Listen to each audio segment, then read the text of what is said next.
Welcome to your revision session for the upcoming GCSE exams. You may want to use the Google Doc that I've made for you as you work through this video. That will be shared on the classroom. Or if you need that, please email me directly and I will send that out to you. You can use that to make notes, you can use that to mind map, you can do it digitally on this device, or you could print it out however you want. I've had feedback from students saying they've all done those things and found it useful. So pick whichever is going to work for you and then work from there. Each slide has lots of icons on, and the document has those same icons on, so to help you plan your labeling and your mind mapping as well. Let me know how you get on.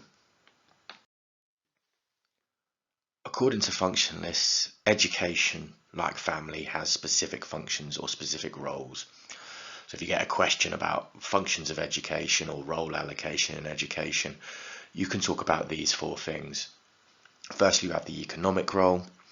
Obviously, the education system helps give people skills for jobs, to fulfill jobs in society, and to replace the workforce as it ages out.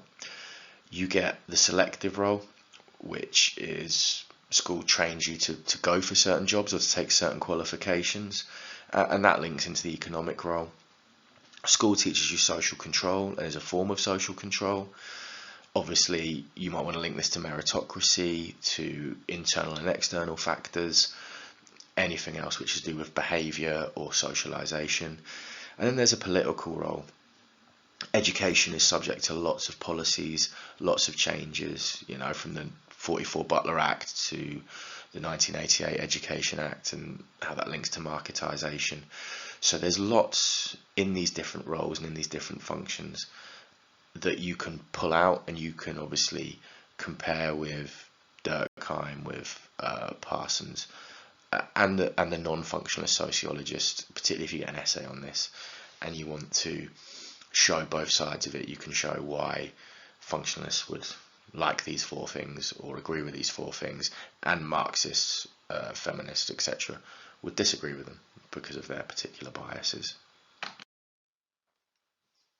Okay, going to give you something to do here, so you may want to pause the video and write this out, or use the slides, use the document that I've made, so you can just draw a line across, color code them, whatever works for you.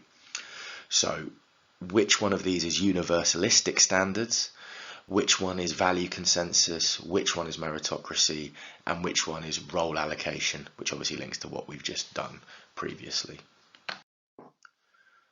Okay, here are your answers color coded.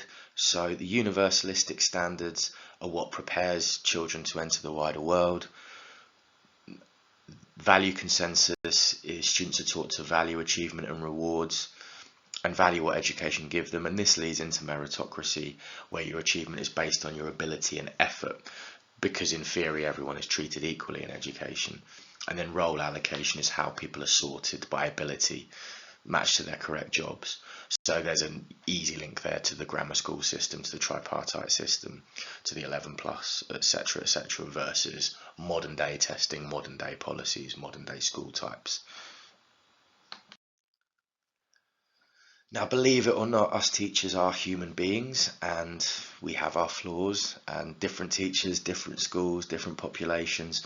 There may be instances or individuals that judge pupils and judge them in different ways.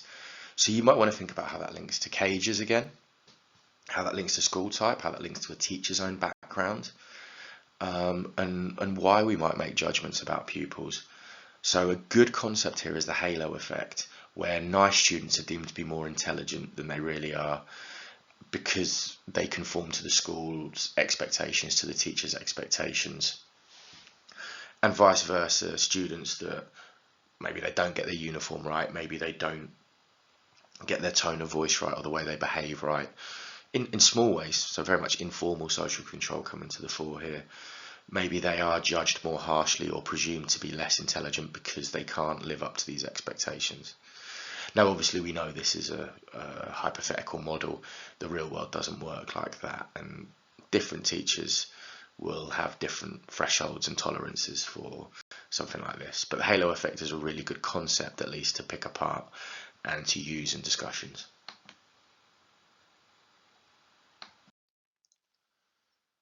Building on from that, thinking about setting and streaming can lead to a pro-school culture and an anti-school subculture.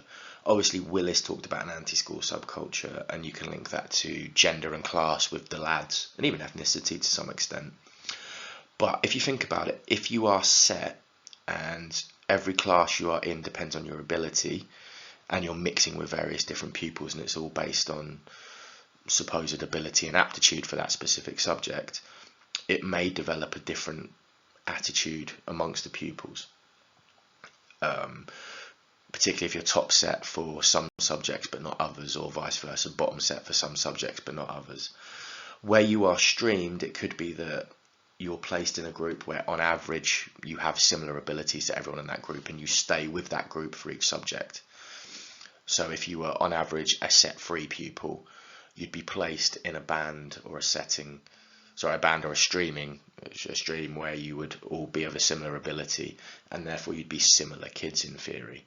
So think about how that might lead to pro and anti-school subcultures, how that might link to the previously talked about halo effect and cages and everything else, labeling that you might want to bring into an answer.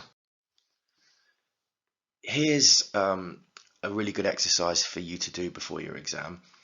So imagine this is an item question and you want to break this item down and analyze it. Here's a chart of free school meals pupils broken down by ethnicity and gender. So you've got class, ethnicity and gender at the forefront here. Right in the middle is the national average, and that's in bold.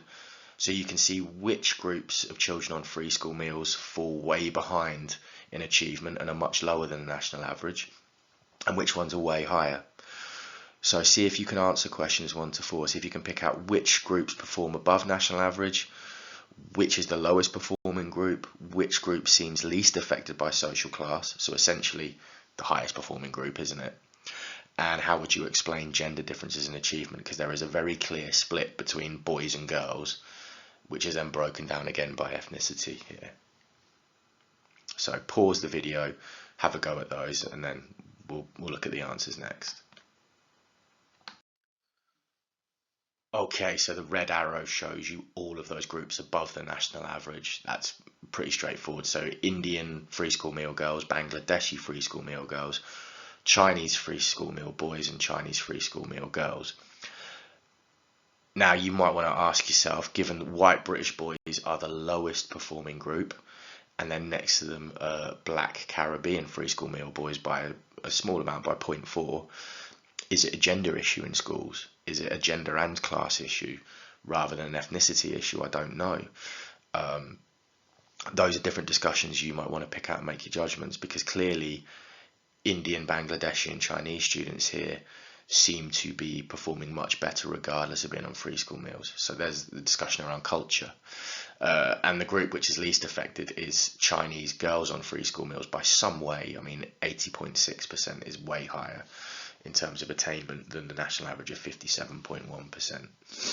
So how would you explain these gender differences? How would you put it down? Is it just kind of gendered subjects, feminization of education? Is there something else going on here that's cultural too? Or is it that the higher up above the national average you go, the smaller these samples are, the smaller these groups of students are? You know, white British boys are going to be a large proportion of students in secondary schools. So does that explain it? You're not comparing fairly. So you need to think about all these different aspects when you break down an item, and then pick the one most relevant to the question that you get.